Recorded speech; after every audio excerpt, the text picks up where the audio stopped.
Yun, may nagtanong sa atin no, kung pwede daw ba itong 0.4 ng OXBA sa mas mabababang version gaya nitong version 2. Pwede ba daw yan dyan? Actually, pwede siya guys. Pwede siya. Pero, pakita ko sa inyo. Yan. Isang mapapansin nyo, nababasa siya. 0.4 ang nakikita ko dito. Ayan, ayan. 0.4. Kung mapapansin nyo, nababasa naman siya ng unit. Diba? Pero, itong unit na to ay para talaga sa dito.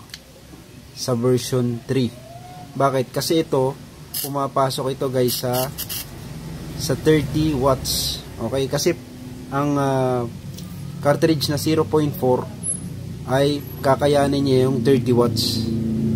So, ano ang magiging epekto kung gagamitin mo to dito?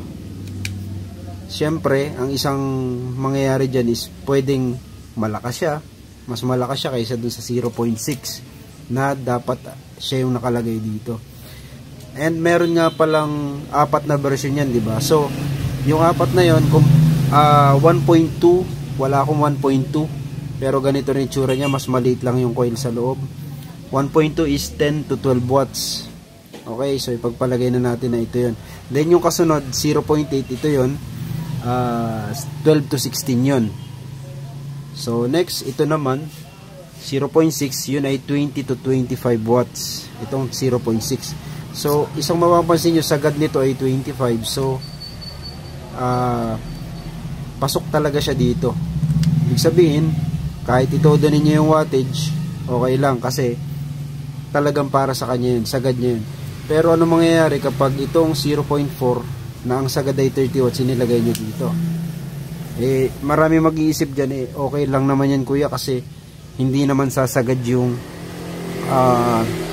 hindi naman sasagad na 30 watts kasi wala nga 30 watts. No? So, ibig sabihin, mas safe. Mas safe ito. Diba? O, tama kayo. Kung yun yung hula ninyo na mas safe ito, cartridge natin, hindi basta-basta masusunog, tama kayo doon. And, posibleng mas malakas din yung usok. Pero, ang problema guys dito. Bakit? Kasi, bukod sa, nasabi ko na, malaki yung mesh coil nito, kumpara sa 0.6, it means, mas malaki yung mga kinakailangan na connections, pati yung sa system natin. So, ibig sabihin, parang mataas yung load nito.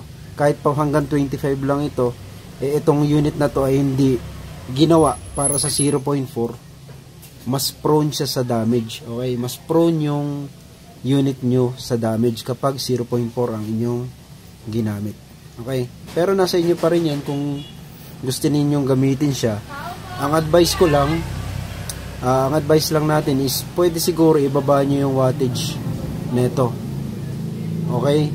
Pwede yun. At least hindi masyadong mataas yung o maraming current. O masasabi natin less prone sa overheating sa system netong version 2. Pero pinaka the best pa rin talaga kung gagamit kayo ng 0.4 na cartridge, make sure na itong version 3 ang gagamitin nyo since ito talaga yung tamang device para sa kanya.